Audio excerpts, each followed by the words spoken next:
Hey divas, welcome back to my channel, The Beauty Maid, and I'm so glad you decided to press play on this here video because today's video is once again another quick get ready with me look, and I'm showing you how I created this pink and purple bombshell look.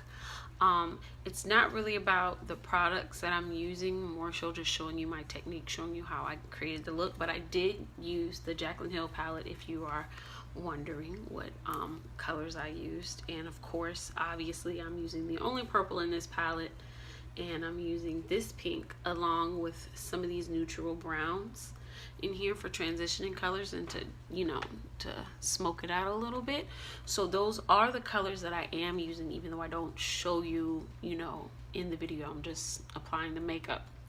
So I'm not going to speak too much this time, just going to dive right into this. So if you want to see how I created this here pink and purple bombshell, I just came up with that off the top, straight off the top, pink and purple bombshell look. If you want to see how I created this look, then you know you need to do yourself a favor and continue to watch. Till next time, divas.